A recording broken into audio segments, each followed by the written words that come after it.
begin with is this one. Now, if we're doing split system residential central airs, and we're talking about compressors, I've got some wiring diagrams up here of motors. Now listen up. It's my intent to take you through this wiring. Oh, you don't have a copy of that? No.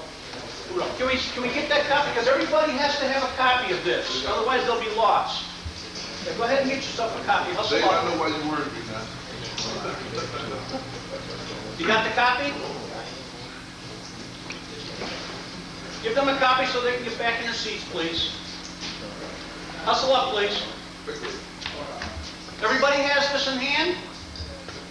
All right. Gentlemen, I want to make a statement to you. Watch. If I can get you through this one sheet here tonight about electric motors. Have you got yours? Have you got your copy? This copy right here. Okay. If I can get you through this here tonight, I'm going to make diagnosing of compressors very easy for you. Okay? This takes about a half hour to get through this. This happens to be wiring diagrams of electrical motors for 115 volts, 120 volts. And the same thing applies if it was 220. Because as a matter of fact, these could be considered wiring diagrams. Now watch, for a blower motor up here. And that's why we have this up here as a prop. This is a very large one, and it's used here at the branch to circulate air. But this is a belt-driven blower. So that's a wiring diagram for this blower motor here, and it's also a wiring diagram for this motor, which is a direct drive. So we have either a belt drive or we have a direct drive. And I've got wiring diagrams up here for both. And what I'm trying to tell you is that if I can have you understand the characteristics of blower motors, your life for diagnosing compressors is going to be very easy. Now, how in the world can we think about that? The reason is, if we have a compressor, we still have a motor inside that turns the compressor, correct? And it's similar to a blower motor. But they also have characteristics.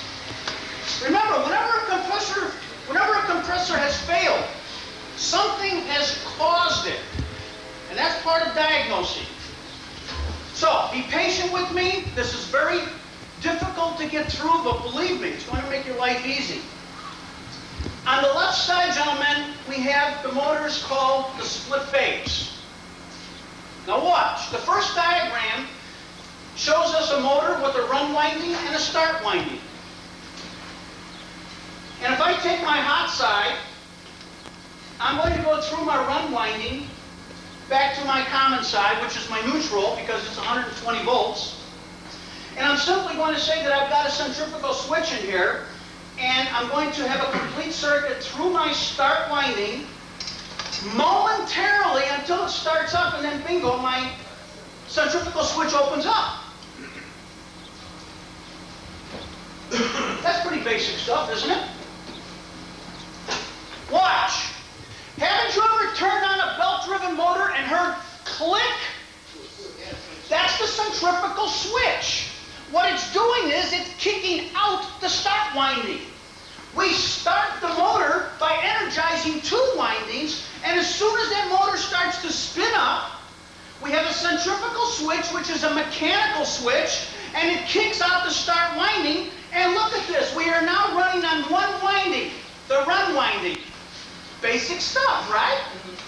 Very appropriate to diagnosing compressors. You stay with me.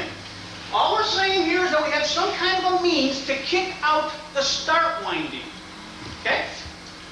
Let's go down here.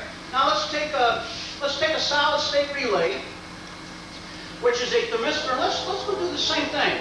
The hot side. Go all the way through our run winding. Look at this now. We're going to start. Go right through our start winding. Watch now. Momentarily, this is an electronic direct short. Momentarily, high current and bingo, it opens up. And again, we are running on one winding. In a little while, I'm going to show you how this thing works, but the point is, it's nothing but, like, it's similar to a straight piece of wire, and under high current, it opens up. Let me ask you a question. Just as an average motor, a half-horse or a 3/4 horsepower blower motor on a furnace, what's the amperage normally while it's running? How much? I can't hear you. Okay, that would be a small motor. So let's just say 4 amps then. So let's say that if this motor is running, and it's running at 4 amps, to get it started is about 5 times. How about 20 amps to get it started? Gentlemen, a locked rotor is about 5 times, or starting current is about 5 times. So the point is this: if we have both windings energized, we have 20 amps, and it's high current, bingo, that opens up. And then we're running at 4 amps, as the example. That's what time switches up. No, it treats its own. But the point is this: all we're trying to show you is that the motors have 2 windings. We have to have some means to kick out the start winding. That's all we're talking about. This has got a centrifugal switch. Every time, by the way, let's do this. Let's go up here, and where we had split phase, I'm going to put down belt driven. Let's put down belt drive. That's a belt drive blower, okay? So let's just say belt drive blower then. All right? Again, it's got 2 windings. It spins up, click, out goes the start winding, and it starts. By the way, in your house, you also have another split phase motor that you may not be aware of, but now you will be. How about the dryer that dries the clothes? Every time you hear it start up, it goes click, and it kicks the start winding out, and it runs on the run winding. Split phase motor. Is that clear, gentlemen? A split phase motor has 2 windings, but it only runs on one. Which one is it? The run or the start? The run winding. You got to keep the start winding out. So over here we had a mechanical means. Over here we had an electronic thermistor, which I'll be showing you. Watch now, here's a current magnetic relay. Here we go. This is a relay, and we have a coil on the relay. Do you notice how we have power again going through our run winding? What's the current for starting a 4 amp motor? About 20 amps. Pow! It's an electromagnet. Boom! It closes immediately on startup, and then when it starts to turn, the current goes down to your 4 amps, and this drops back down. Do you notice that the contacts were normally open and high current closed them to get it started, and then with low current it dropped back down? Current magnetic relay. Is that clear?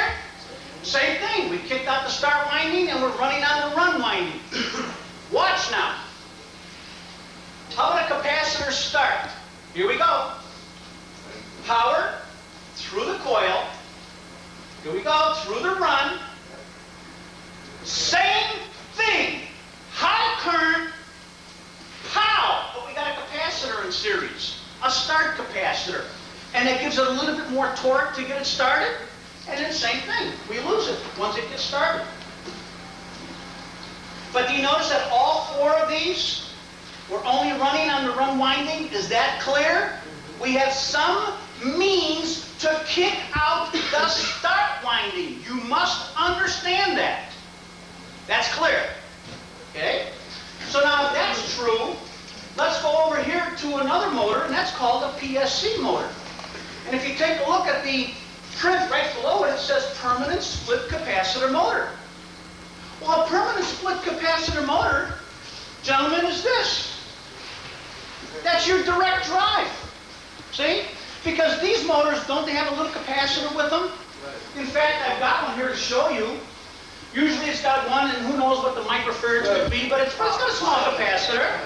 But there's all different kinds. Gentlemen, depending on the horsepower, depends what size capacitor you use. But this happens to be a PSC motor. Watch.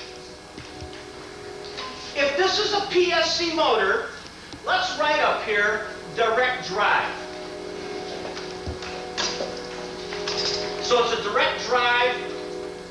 We can put down blower. I'm running out of space here.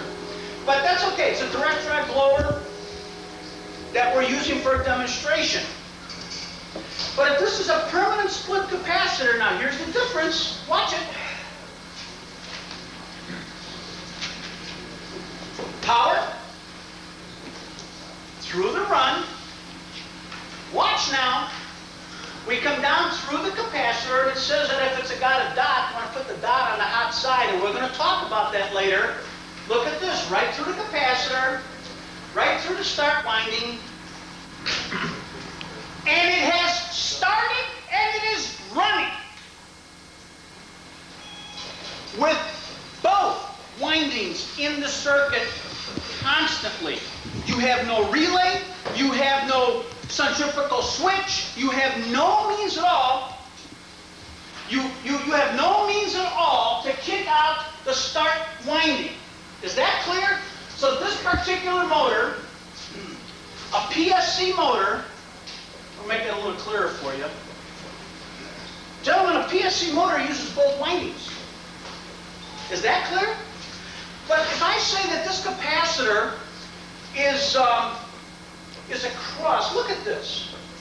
Isn't this run capacitor across the run and the start winding? So it's really okay if I say that to you. That the run capacitor is across the run and the start windings. Okay? All right. The point is, though, that we are on two windings constantly. Now, watch this. Let's come down here with a solid-state start-assist kit for a PSC motor. Watch this now. Power through the run winding. Same thing. But look what we got now. We've got a thermistor, which is a momentary short, high current, boom, and then it opens up and we lose it. Let me take a little time with you. Look at this capacitor. Watch. Isn't this capacitor actually across the run and the start? Just like this one? It's just drawn a little bit different. And you've got to understand it because they can draw them backwards, forwards, whatever way. You've got to be able to identify a wiring diagram. Watch. We said that across this capacitor, we had a thermistor. Doesn't this thing here look just like this one here? Gentlemen, a thermistor, which is an electronic device, simply, again, is a straight piece of wire, and under high current, boom, it opens up. Isn't that exactly what happened here? Aren't we saying that we've got a direct short across that capacitor? Look at it. All it is like taking a piece of wire and going right across the capacitor for a moment, and all it says is that that is a start-assist kit. It's a solid-state start-assist kit to get that motor running. We're going to be going through these. Okay? How many windings is it running on? One or two? One, two. Running on both. Here we go now. Remember, I'm taking you through wiring diagrams, and if you understand these diagrams and understand these motors, you'll be able to diagnose compressors. Here we go. Now we got a start kit for a PSC motor. Now don't get confused. Watch. Power. Run winding. Watch now. Here's the run capacitor. Isn't this the same as up here? Same thing, but now I'm going to try and start it with another type of a starting device. Watch. This is a relay and a capacitor that comes in a kit. Power through my capacitor. Watch. Look at this relay. Normally closed contacts. To start it, I've got a start capacitor in series with my start winding.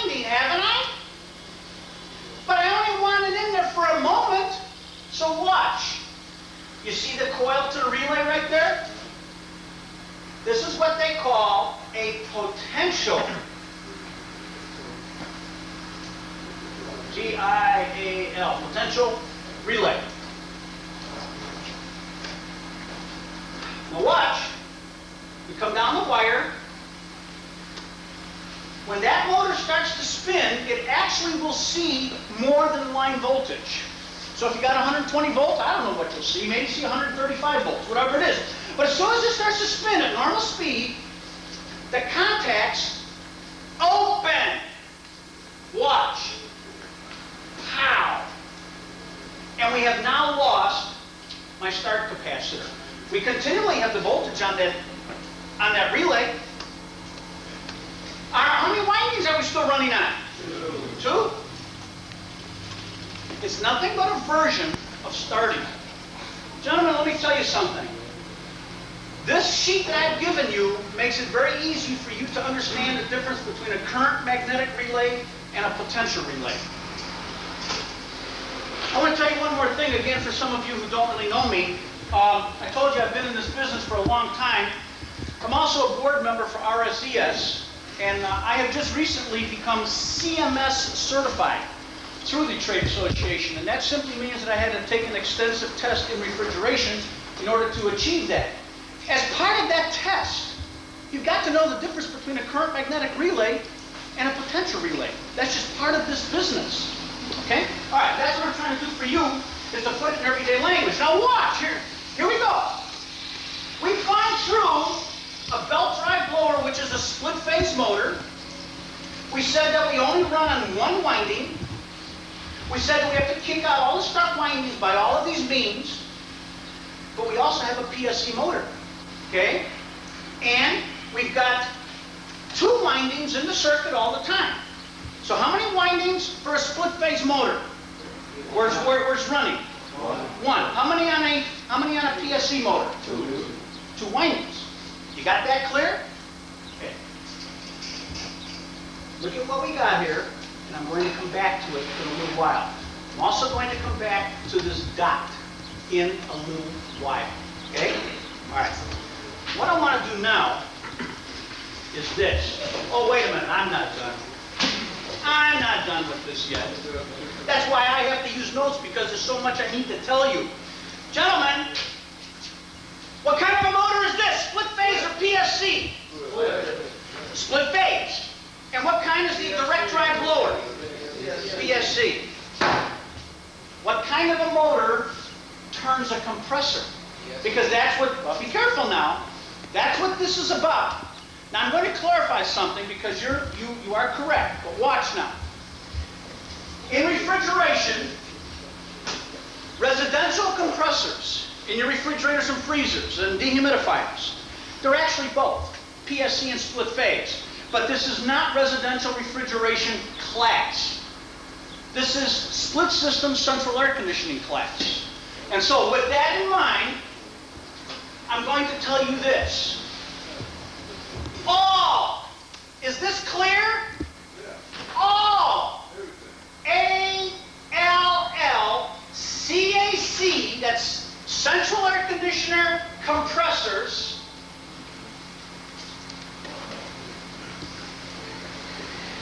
are what kind of motors that drive them? All of them.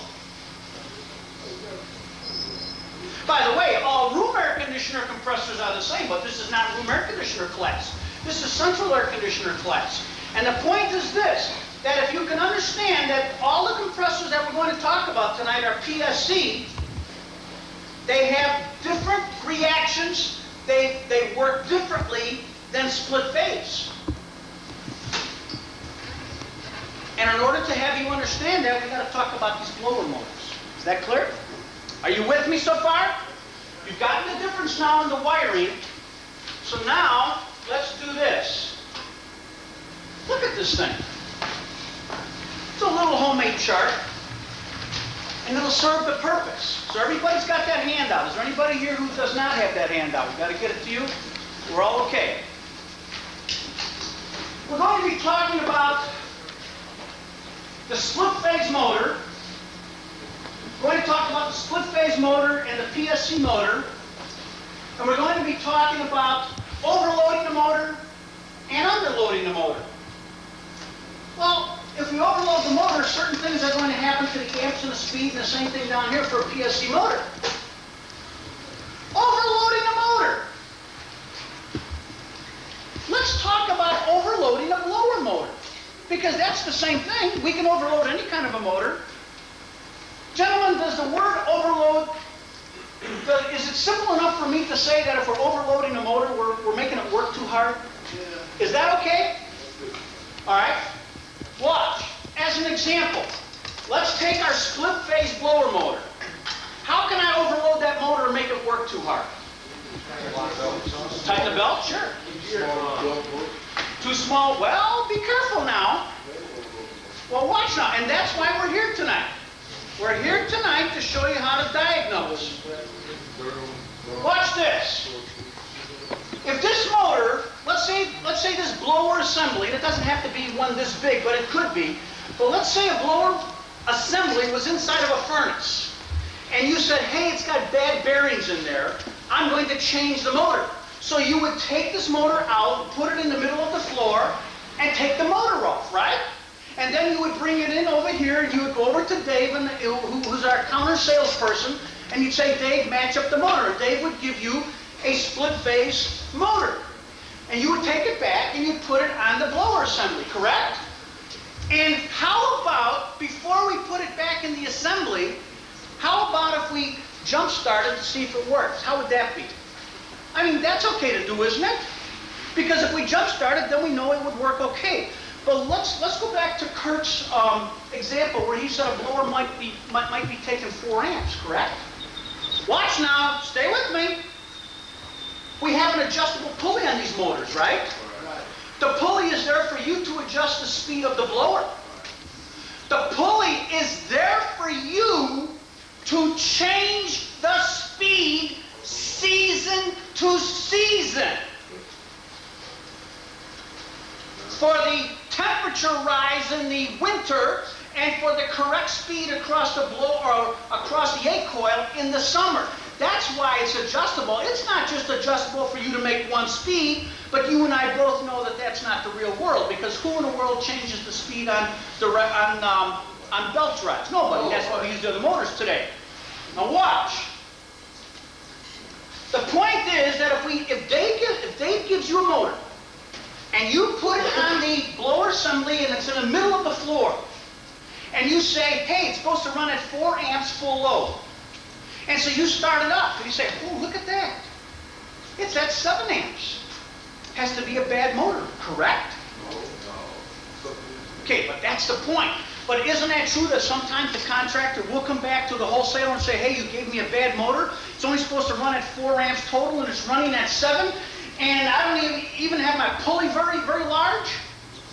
The point is, gentlemen, you take a blower out of a furnace, and if you put it in the middle of the floor, you'll burn it up. Unless you put a restriction on it, like this thing has got. Look at this. This is what they use here for just moving air around in the summer. But there's a piece of shit metal, what can I tell you?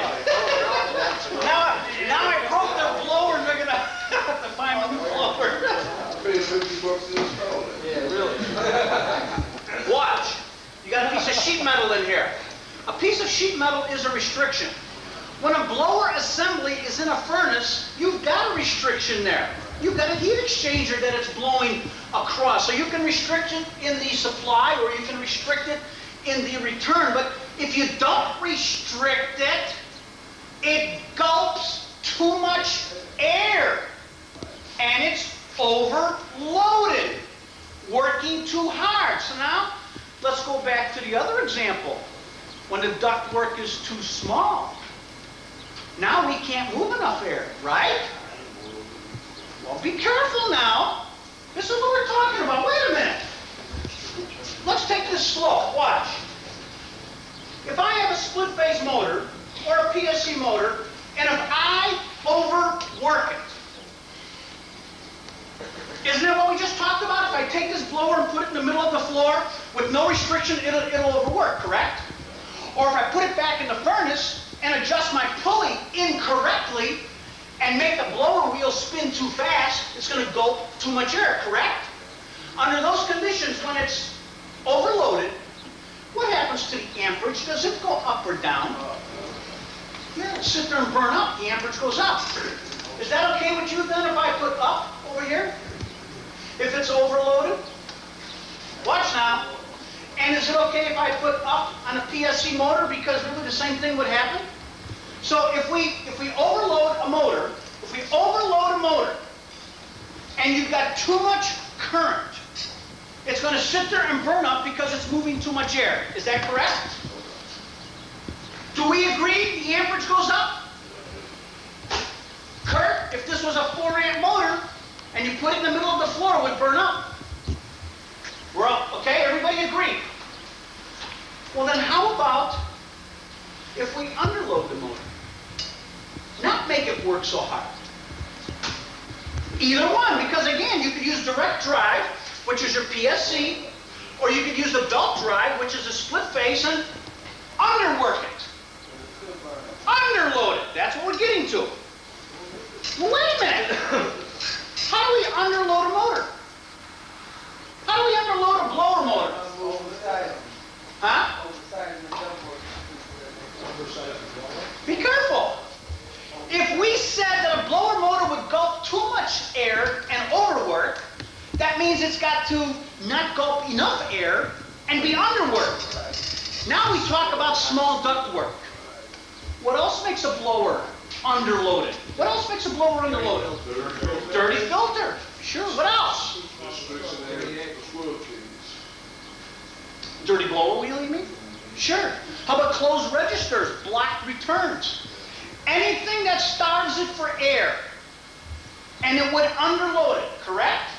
Now, if that's true, watch now. You said if we overload it, we burn them up and the amperage goes up. So if we underload it, amperage does what? Go up or down?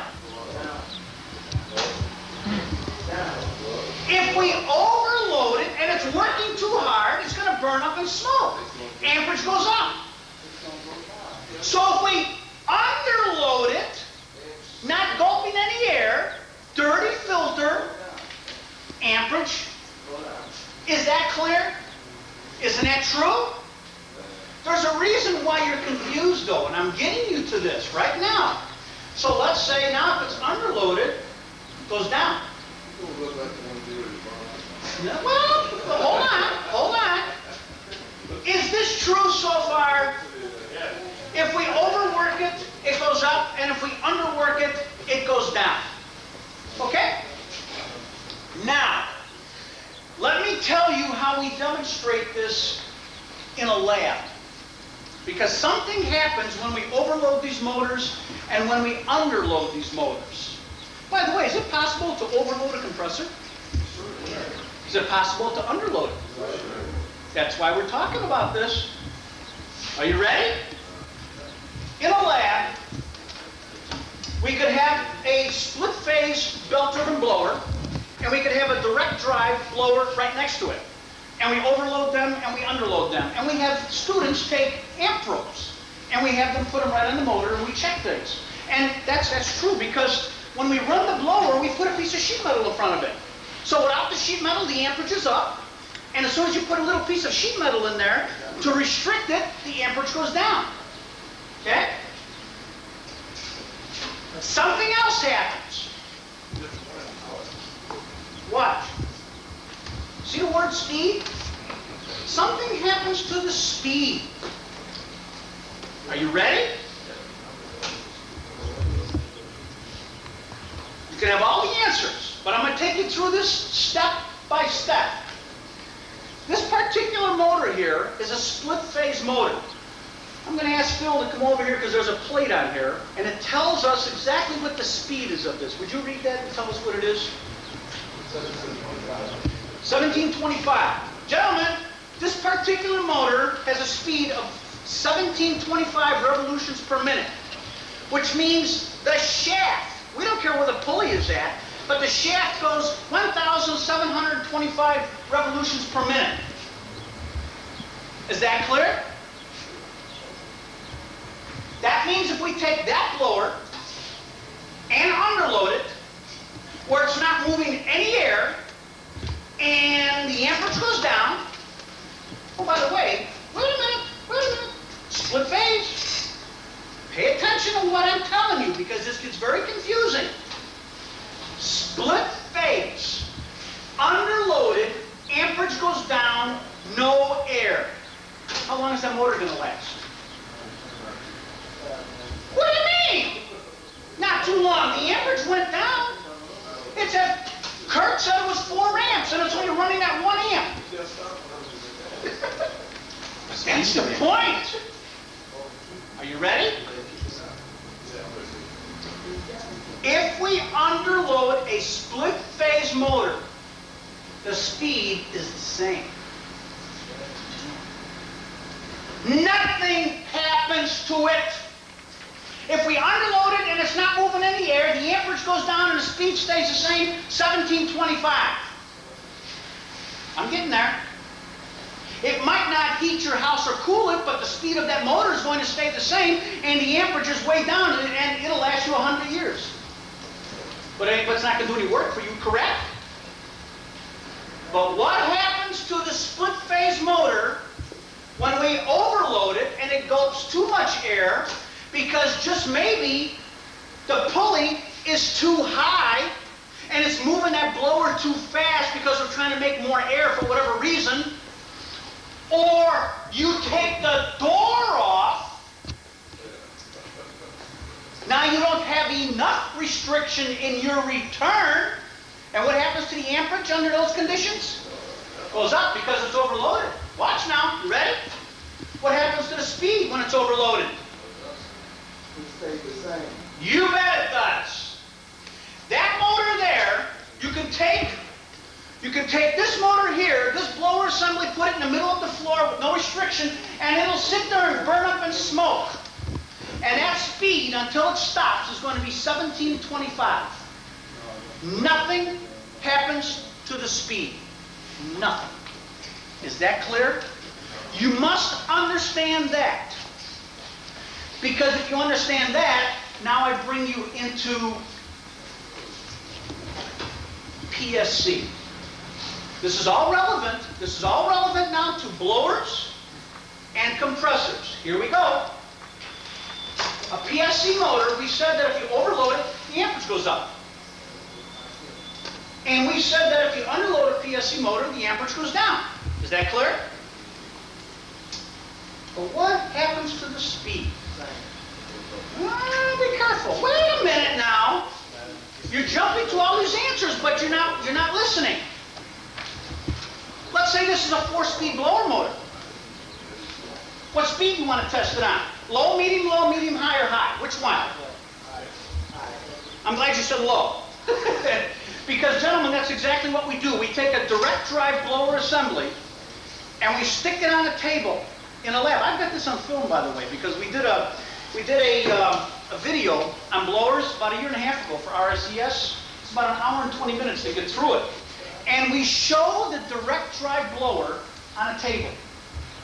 And it's really kind of neat because we have students up there and we give them an amp probe and we give them a voltmeter and we give them all kinds of things, and we say, now you tell us what's going to happen with this motor.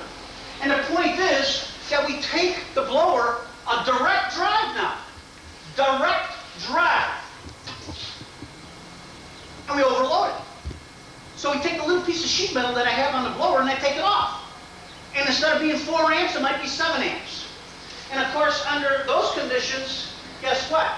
The speed slows down. See, and that's what's different about a PSC motor, because the speed relates to the current. Watch now. It slows down, sit there and burn up. Not this one, but this one does. The speed slows down.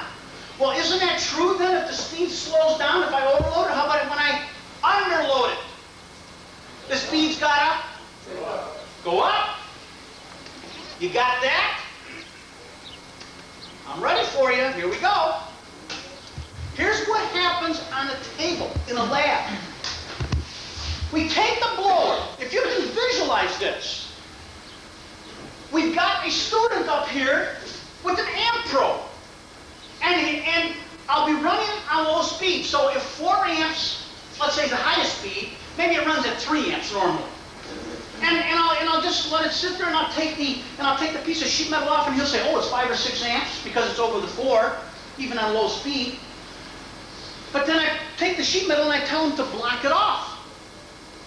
And he says, oh, the amperage goes way down. Do you know what happens to that blower? You got one guy up here, here's the blower. One guy stands there with the amp probe. And I have not told you about the student who's there with the voltmeter yet. I haven't told you what he does. But the one guy's standing there with an amp probe, and the other guy's up there with a voltmeter, and the third guy's got a piece of sheet metal. And I tell him to block off the air. Remember, we can block off an intake, or we can block off a supply. It makes no difference. But if we block it off, aren't we restricting the air? Aren't we underloading it? And we said that the speed goes up, and that's what I've got to tell you.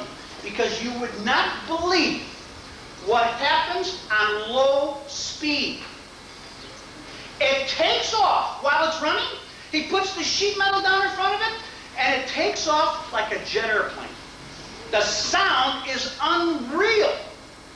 It spins that fast. But see, there is no nameplate speed, and it's an excellent question. Because again, now we're dealing with 4 speeds now. Low, medium, high, or high, and depending on the restriction, as long as we're on the highest speed and we are within that maximum amperage, it'll work. So again, we can use any speed, just like we do on a belt drive, for the application, for heat or for air conditioning. But I'm leading you to something. This is a capacitor that is on the blower motor, correct?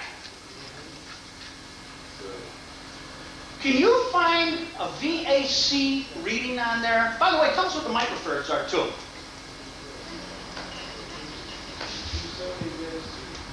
How many microfarads? Okay, so just as an example, that capacitor, gentlemen, I don't draw real well, but let's say that's a capacitor. Okay? It's 10 microfarads. Watch now. And how many VAC? 370. VAC. All we're saying is that we can rate a capacitor in microfarads. We also have a VAC reading, yeah?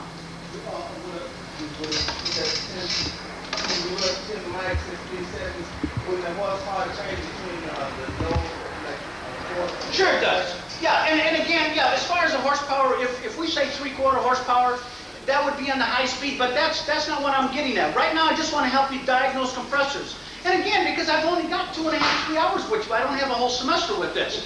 I want to make this simple, everyday language. Is that clear? Watch.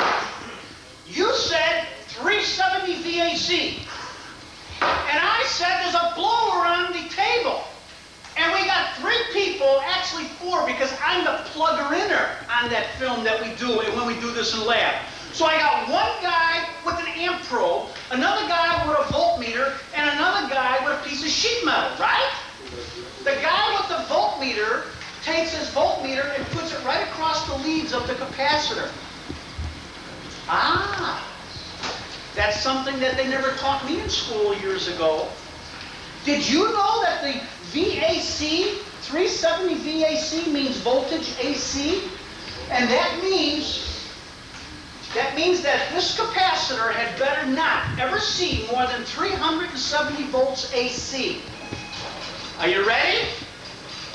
Remember, the blower, the guy with the amp probe, the guy with the voltmeter, and the guy with the sheet metal, and me. And we started up low speed with a little restriction to simulate being in a furnace. And it could sit there and run at 3 amps on low speed. And the technician that's got the voltmeter might say, oh, it might be 150 volts. Because it'll always see more than the voltage. Because it's turning, it's also a generator. And then we tell the guy with the sheet metal, block it. Remember I said that when he blocks it, it takes off like a jet airplane? Here's what happens. It's running at 3 amps. It's running at 3 amps. It's supposed to be 4, so it's running at 3 amps. And he blocks it, and it was at 150 VAC.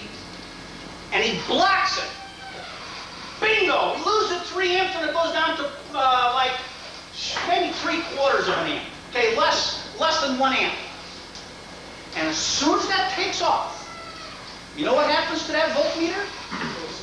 Watch. How about 405? Measured with a voltmeter on the capacitor. And I told you that it takes off like a jet airplane. It increases its speed on low speed. Look at the speeds we have left. Medium low, medium high, and high, which would be more voltage. And I have a little bit of fun when I do that, by the way, because as soon as it gets to 405, I kind of yell and I tell them, get away from it! And I unplug the thing, and it, startles them. But that's true. Hey, look. He said 370, and it's beyond 370. You can only have 370 maximum. Yeah. Now what happens when you do that on high? What happens to low? Are they up like around 500 or something? You betcha. You betcha. But I can't do that. I have to stay at low for safety. Oh, yeah. Now watch. Again, I'm telling you all these things here so you can apply this. How many times do you find bad capacitors? Not too long. But sometimes you do. How about bad motors? You know when you change a motor, you change your capacitor, right? Yeah. Maybe you had a bad capacitor, didn't even know it. Oh, yeah. We're going to get to capacitors. How about, wait a minute. Remember this? All central airs are PSC motors. Is that clear? Yeah.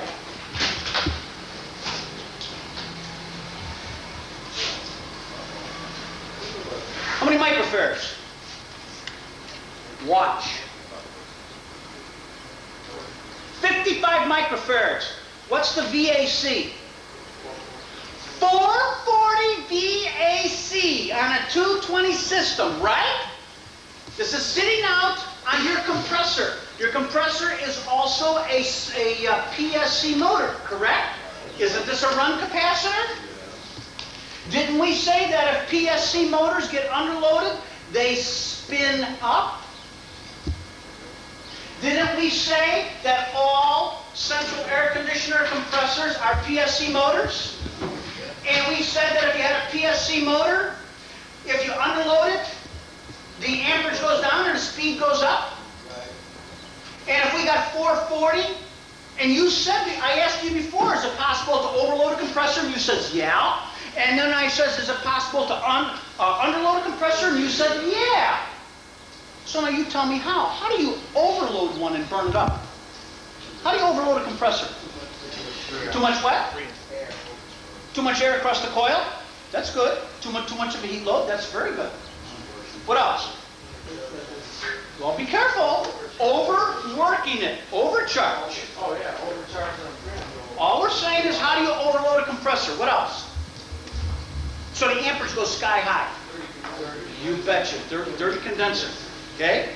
Well, now if we talked about the overload, how do you underload a compressor? Huh? Well, yeah, clean the condenser. Watch now. Underloading the compressor is not enough refrigerant. Excellent. So it's undercharged, leak, or whatever. Okay? How else? Because go back to what you said before, though. Remember you said too much air would make it overwork? So how about not enough air, right? Yeah, how about that? Wait a minute. Not enough air. What happens if we don't have enough air? And what other consequences have you got? Watch this one. You're going to love this one. Which motor? The compressor motor. If the compressor is underloaded, the speed increases. And the voltage appearing across the capacitor increases. And it'll go above 440. Because you said less air. Watch. What else happens with less air across the evaporator? It freezes up. And then what happens to the airflow across the evaporator? No air. Now what happens to the speed of your blower motor? Because it's restricted with ice. You understand, gentlemen? Now you have two motors that are getting to be a problem. Because they're both spinning. But by the way, the compressor, that's really something, isn't it? And I'm telling you, it actually happens. The compressor spins up, and it's measurable with a voltmeter. Again, gentlemen, when you find a stuck compressor, what made it stick? Compressors last a long time. Oh, wait a minute, I'm going to go back now. I'm going to go back. Watch. Watch. Do you agree? Do you agree that we can burn up a split-phase motor if it's overloaded? Yeah. Okay, so if the split-phase motor is overloaded, we're going to burn it up. And what about a PSC motor if it's overloaded? Can we burn it up? Yes. By the way, the VAC goes down if it's overloaded, see? Well, we don't care about that because the point is you can still burn it up. But we also said that the VAC goes up if it's underloaded on a PSC, correct? Is that correct? Here's my next question. The split phase will burn up if we overload it, and the PSC will burn up if we overload it because they'll both sit there and smoke. Watch now. Will the split phase motor burn up if we underload it? No. Answer? Don't just spit out an answer. Think. Will the split phase motor burn up if we underload it? Yeah. Underload. Here. Split phase motor will last you forever. Won't do any work, but it will not burn up. But will the PSC motor burn up if we underload it? Yeah. Because of this guy right there. Where the volts? Exactly. So we can lose a PSC motor if it's underloaded. Too much what? Well, wait a minute. No. See, again, think about what you're saying. The current went down. There is no current. We said the speed went up and the voltage went up until the capacitor. What happens to a capacitor that fails? It shorts or opens, and then the motor goes. And then your current goes up. But it's because the capacitor became a problem. Because the speed was increased when it was underloaded. Gentlemen, I'm telling you. See, you sit here and I ask you questions, but when you keep blurting out the answers and you're not correct, those same kind of things can happen to you with a customer. When you talk to a customer, you've got to be accurate in what you say, because they're going to hold you to whatever you say. By the way, it's the same thing. If we're filming this here tonight, I have to be very careful about what I tell you. I have to be as accurate as I can. I cannot just blurt out answers. So what I'm saying to you is get in the habit of telling your customers correct information based on a background. And you can tell them why. Mr. and Mrs. Jones, you have a bad compressor, but gee whiz, you also have a bad capacitor. Something happened to cause the compressor to go bad. I'm going to replace your compressor, but then I have to find out what caused it, or compressor number 2 is going to fail. And don't we do that? Is that correct? Am I making some headway here as to why you need to know this information in order to diagnose?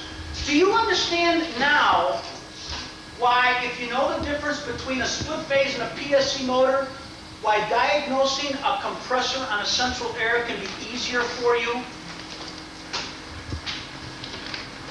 Do you know what I'm telling you?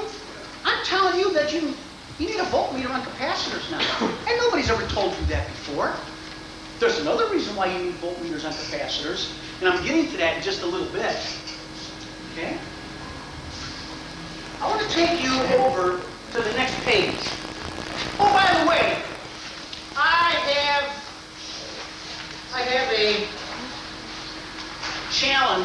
for you. I'm going to do it this way. I want you to think right now about all the reasons why a compressor can fail. And I've done this with the other classes. And we're going to write them down and see how many you can come up with. And I'm just going to give you an idea of, I'm only going to give you 3 seconds to look at these. This is from one class. Those are their reasons. Take a look. Fast, fast, fast. 1, 2, 3. And this is another class. Fast, fast, fast. 1, 2, 3. Okay. Here we go. Just a minute. Compressor.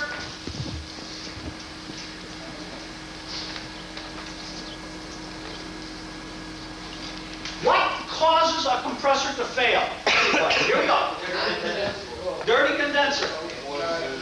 Wait a minute. Dirty condenser. A condenser. Wait a minute. A condenser fan motor, you're saying, right? Okay, that's fine. What else? Okay, dirty filter. Go ahead. Over. And under. Just a second. Wait a minute. But ice coil caused by what? Very good. Think about it. Low air. Low air is caused by?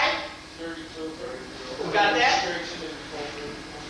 Return, restriction, that's good. Oh, are you saying dirty evaporator? And you said it before. No, no. Dirty evaporator or dirty filter, or what's the other reason why we can't move enough air? A dirty blower wheel. What else? Slugging. What? Slugging. Slugging, overcharge. Same thing. Restriction. A restriction where? Yeah. Restriction in, okay. Wait a minute. A restriction, oh, I like that one. A restriction, wait a minute. A restriction in the liquid line. What happens to the pressure under those? But it's perfectly charged. Nobody alters the charge. But, let's see. How about this? You have your condenser that you install. It's got a perfect charge. You install your line set, and you don't know how to braze very well, and you don't use nitrogen, so you got all kinds of copper oxide in the lines, and you plug up the filter like that. That's a restriction in the liquid line, right? What happens under those conditions? Now watch. Perfectly charged. Does my pressure go up or down?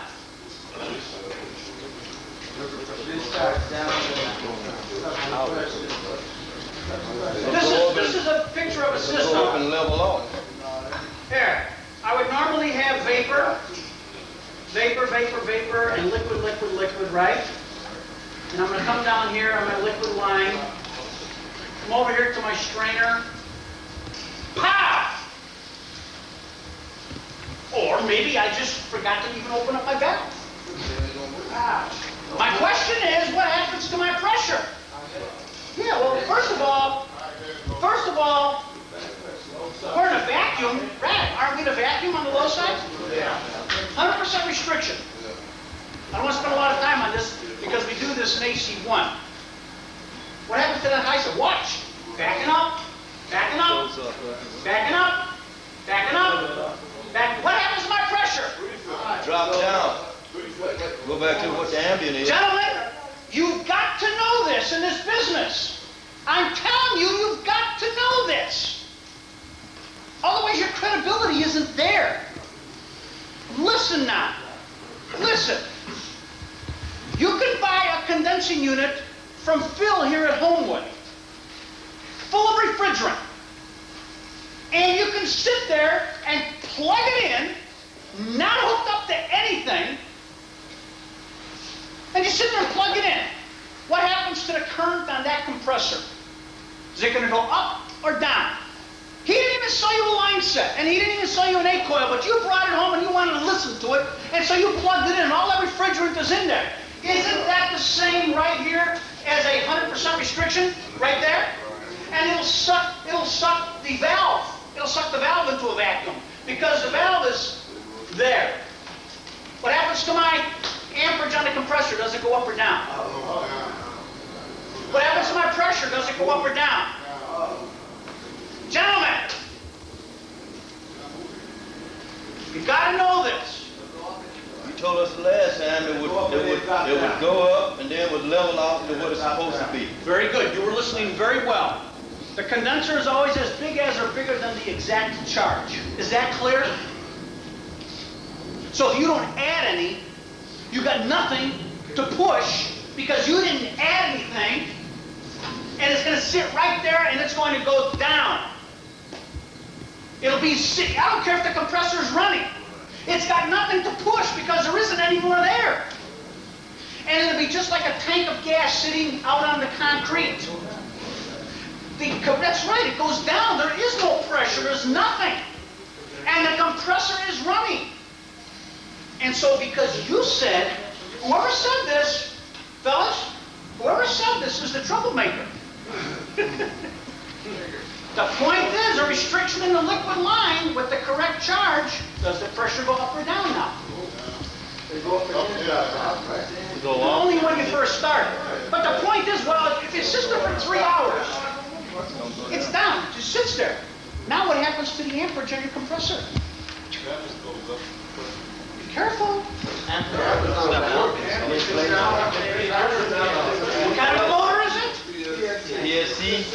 Is it overworked or underworked? It's underloaded. And so the speed goes up, but the amperage goes down. And so what happens to the capacitor under those conditions? And now do you understand why a restriction in the liquid line can be very difficult to diagnose? Because the pressures go down, and so we add gas. So you think about that. Gentlemen, there's only one way that you know about a restriction. And you're going to have to go in here and put your hand on that dryer or on that strainer and feel for a temperature difference. That's the only way you know before you start adding gas. It's the best shot I got for you on that. What I'm trying to tell you, no, you tell me. I want more problems. Let's go. Whoa! Air, non-condensable, excellent one. Moisture, very good. What does moisture cause? You bet. You betcha. Hydrochloric, hydrofluoric acid burns up the windies. We're going to talk about burnout. What else? Oil. Ah, wait a minute. Oil. Wait a minute. What about the oil? What's wrong with the oil? How does that cause a bad compressor? Well, that would be the same thing as restriction in the suction line, wouldn't it? How about high? Too much. How about wrong kind? Today, there's very possibly.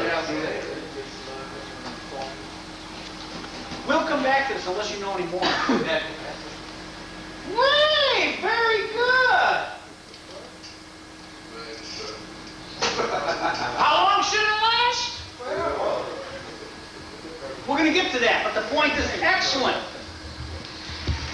I have made headway with you because a bad compressor or bad fan motor can be caused by the bad capacitor because the motor was underloaded. And I'll guarantee you, you go back to where you work, there's a lot of people there that don't know that. And you can replace all the parts you want. And you may replace that compressor and may get a season out of it. Next season it goes bad again. Is it all starting to sink in a little bit? Think about it. All the low airflows that we talked about. Think about it. Low airflow ice, I have to add gas. We add gas, we get rid of the ice and the pressures go up. Look at how we screw up a compressor that way.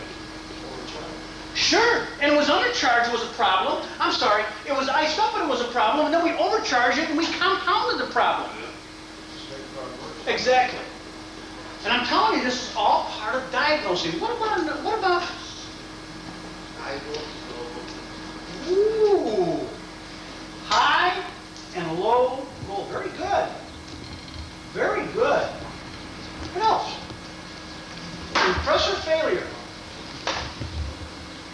This is a perfect world.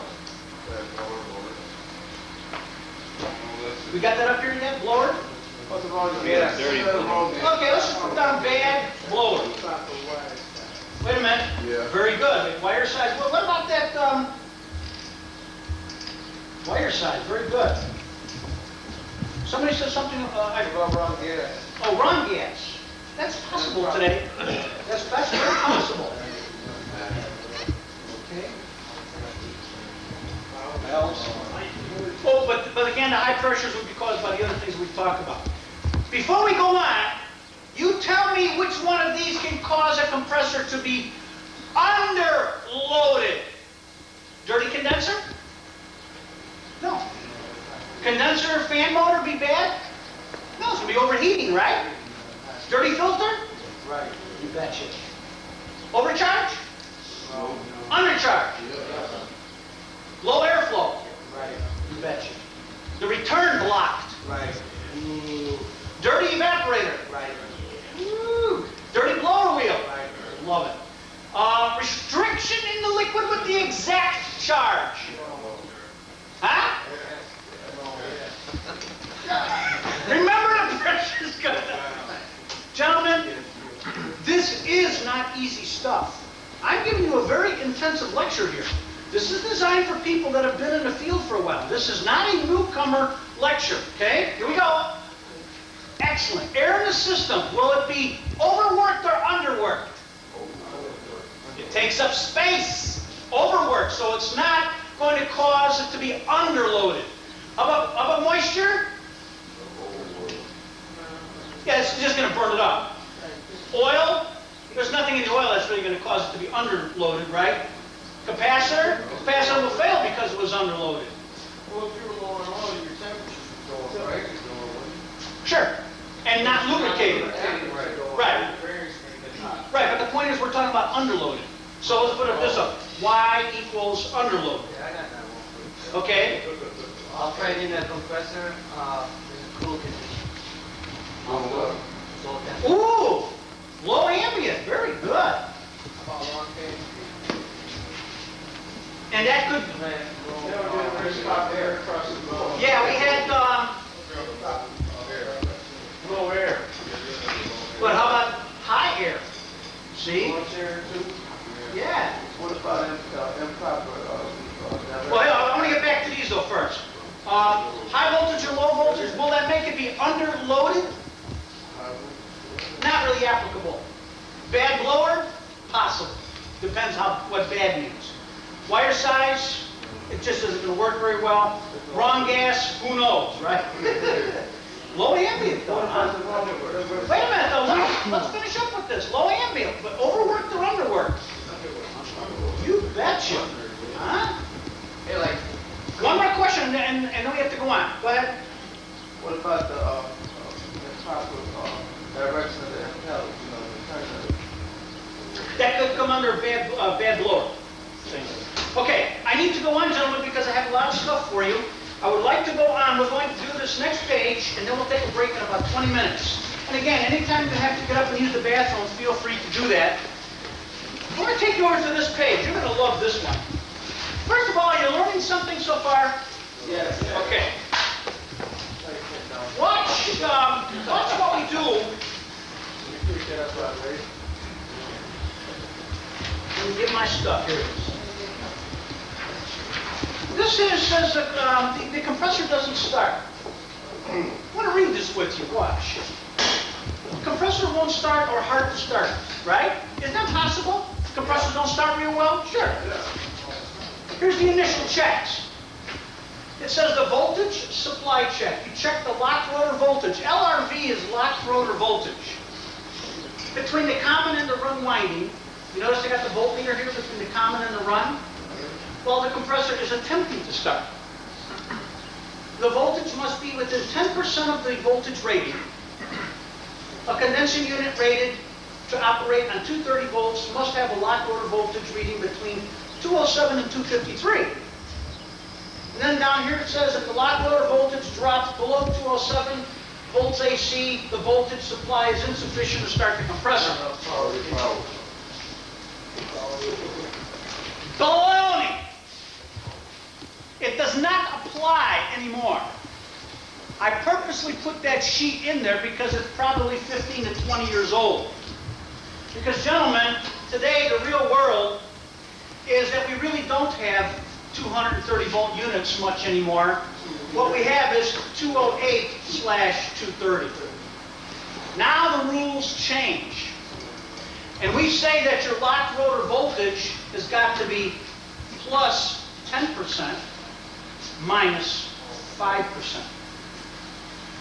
Which means it's 5% less of 208, but 10% over 230. And that means you can go anywhere from 197 to 253. And if you go anywhere in there, while you're trying to start, that compressor will start. Unless it's a hard to start compressor. But you got to make sure that you have that voltage. And that's what we're going to spend about 10 minutes to talk about. Because there are different ways of checking this. And I'm going to tell you this, gentlemen, that if you talk to 10 people about starting or checking the voltage on a compressor, you're going to get 10 different opinions. So now you get my opinion, right? And we know that my opinion is based on my experience and it works very well for me. And what I'm giving you is accurate. You know how accurate it is? About 3 weeks ago, I taught the first air conditioning 2 class for Park Supply. You're number 5 tonight. So I must be pretty good at it by now, right? But before I taught the first class, remember, I know this stuff. 2 hours before I taught the first class, I got a hold of Copeland in Sydney, Ohio. And I says, Copeland, I want to talk to an engineer because I'm going to be teaching an air conditioning class here tonight in about 2 hours, and I want to tell them the right stuff because then it's credible for me. And so I did get an engineer on the phone. And by the way, that's how you learn a lot of things, by making phone calls to the people that make things. And I says, Copeland engineer, this is me. This is Phil. And I says, I want to tell you what I'm going to tell these students tonight, and I just want you to verify if I'm still correct. And I went through the whole series of what I'm about to tell you, and he says, right on, that's exactly the way it is. And I says, that means the rules have not changed? And he says, no. He says, that's exactly the way it is. And I says, how about for the scroll compressor? And I says, isn't this the way you check them? And he says, absolutely. So now are you ready for the right way? Yeah. Okay, here we go. Would somebody give me a running amperage of a compressor while it's running, let's say a 3-ton or so, approximately? Now, compressor. 15, 16 amps? Tell you what. Let's just take 15 amps because it's easier to work with, okay? If it's running at 15 amps, what's the locked rotor amperage then? 5 times as much.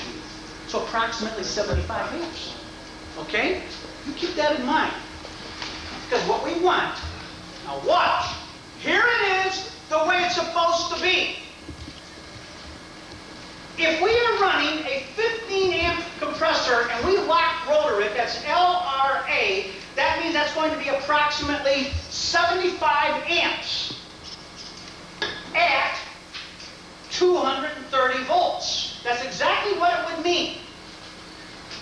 So on the compressor, it may say LRV, LRA. And LRA is locked rotor amperage. And that means if you lock it, and if it says that it's a 230 volt compressor, you should be able to put your amp probe on there and get 75 amps. But how long can you do that for? A moment. Because you have an overload that's going to kick out. You probably have 2.5, 3 seconds before it kicks out, right? Gentlemen, the way you check locked rotor voltage is this. First of all, your voltmeter's got to be on the terminals of the compressor. We do this safely. We have to have the voltage here, and then the compressor will start. So we always put on side shielded safety goggles. Is that clear? We're dealing with 75 amps at 230 volts. If the compressor's terminals are clean, go ahead and put your voltmeter on there. If they're corroded, you can't do that, because if you lock it 75 amps and it's corroded, it could burn it and shoot right out at you like a bullet. And for any of you that have ever seen that happen, it'll come right by your head. And then you've got refrigerant and oil and you're all loaded with stuff. But the point is, it can hurt you. Okay? It's on common and run. And your voltmeter is on the side. So you've got your leads here. Here's the compressor. Voltmeter's here, and I'm standing here. Is that clear, gentlemen? You make a thermostat call for cool, but you pull your disconnect out, of course, so it's got no power. So the contactor is engaged. So the compressor or the voltmeter leads are hooked up to common and run, and you got your voltmeter here, and you're standing over here with the disconnect. Lock the compressor, because it says locked rotor voltage. It doesn't say running voltage. It says locked. You don't want 15 amps, you want 75. And under those conditions, you better not go below 197 volts if you have a 208/230 system. Put the disconnect in, boom, the compressor goes on. Right? And you got your voltmeter there, and you got your amp probe there. You don't need your amp probe under these conditions, because all you want to do is check your locked rotor voltage. You pull the disconnect out, and you do not give it a chance to equalize, and you push it right back in. Bingo! 75 amps, the compressor will not start, and you've got a couple of seconds to look at that voltmeter. And you better be at least 197. And you've only got a few seconds to do it in. One shot, because the wires get warm, and then everything changes. Is that clear? This is how we check locked rotor voltage. Now, if you got 162 volts under those conditions, you got a problem. Is that clear? You got a problem, such as low voltage, which is not usually the problem, but the problem usually is wire size, isn't it? Thin wires. That's right. Let's go back and talk about the 208/230. Years ago, we had split system condensers that were 230s. Only. 230 only, and those were plus or minus 10%. But today we got 208/230, which means you can put it into a 208 system. Now, I'm not going to spend a lot of time on this, gentlemen, but 208 is commercial voltage. You and I have 230 volts at our house. But I don't know if they know what's in this building. I don't know. They might not have 230 in this building. They may not. They might have 208 because that's commercial voltage. What do they call those shopping malls, strip malls or something? We got a lot of little shops. Those are 208. There's no 230. And those were notorious years ago, where you get a barber shop that would install a split system. You put the condenser on the roof, and he's got the furnace in the back room to cool his people that he's giving haircuts to, or hairdressers. And they were notorious for that because they had a lot of people in there. And how many times were the compressors replaced? 4 and 5 a year. Because they were 230 only, and the building was 208. How do you get 230 out of a 208 system? You can. You can solve that problem. You don't have to go and get yourself a 208 compressor. No, you can't get 208. You take a boosting transformer. You go to an electrical supply house, and you get a boosting transformer, and you boost it from 208 to 230, and the system runs great. But years ago, we didn't know these things. And you don't have to know it today, because you're going to get one that says 208/230. Exactly. You know what this means? How many thousand BTUs is a 3-ton? 36. At 230 volts, you got 36,000 BTUs. But at 208, you might have 34 or 5. Because everything runs a little slower, but you won't burn up the motors. That's all it means. And it costs them more money to make it this way. Okay? If you don't have the voltage at the compressor, you've got 162 volts. Now where do you go check? Where's your next step? Let's back up now. Gee, I locked it and I got 162 volts. I had 230 while it was running, or I had 227 while it was running, but I tried to start it locked rotor and I got 165. So you check gas. Check what? No, the point is I don't have it at the compressor. You should probably check the contactor. You check one side of the contactor, you check the other side of the contactor. Okay? And if you don't have it there, then where do you check? Disconnect. And if you don't have it there, you go back to the box. Here. If you ain't got it here, now you call Commonwealth Edison. But how about if you got it here? Hey, look at that. I got 239 volts. And over here at my disconnect, locked rotor, I got 165. The problem is in between. Exactly. Common problem. Are you ready? How do you check locked rotor voltage on a scroll? Oh, no, you can't. Watch. Remember, confirmed 2 hours before my first AC2 class 3 weeks ago. And I knew this for the past couple of years. But I says, are the rules still the same? Watch. We said, put your voltmeter on the common and on the run. And we said, pull the disconnect out, let it run. I'm sorry, put the disconnect in, let it run, pull it out, and then push right back in. And you know what? If you do that on a scroll, you know what happens? The scroll is not locked. It starts right back up. Backwards. So you can't do it on a scroll.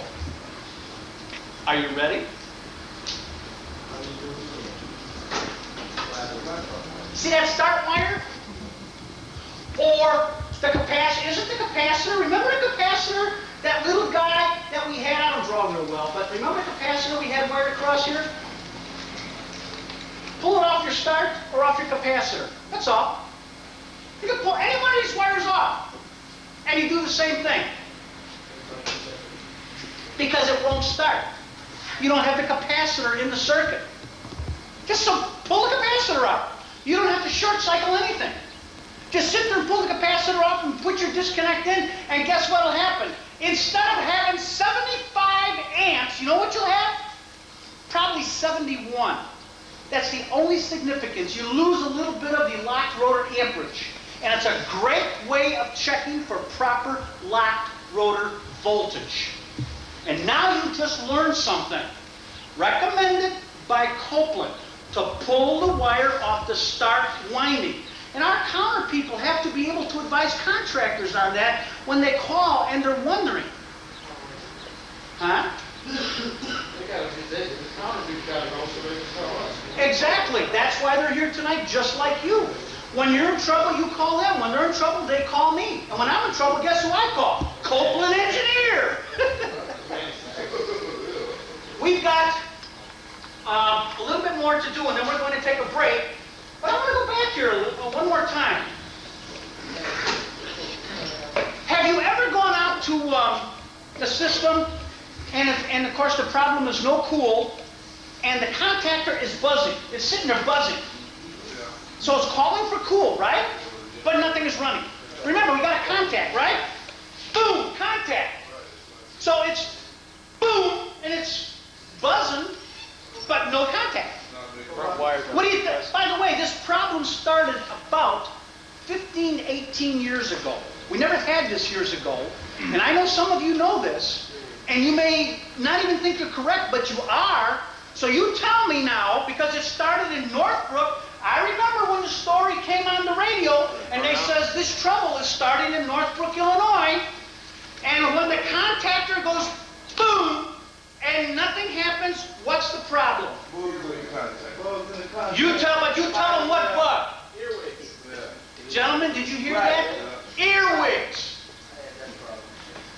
Isn't that great? Boom, you get an earwig stuck in there. Check your voltage. Well, spider, but you got a lot of big spider webs, and you got a big spider, but the earwigs are a problem, and they're not going away. How do you solve it? What else? If the customer has, watch, it's up to you. If the customer, how do you get the earwig out? And show the customer, because it's going to happen again. You don't have to change the contactor. If you want to, go ahead. It's not a problem. But if you have a thermostat without a time delay, a conventional thermostat, just go into the house. Go off, on, off, on, off, on, click, click, click, click, click, click, boom, it'll start right up and you're still going off, on, off, on, off, on. and the compressor goes off on the overload one time and you've solved the problem. Simply because you're making your contactor dance and the earwig gets burned up, 75 amps lock rotor.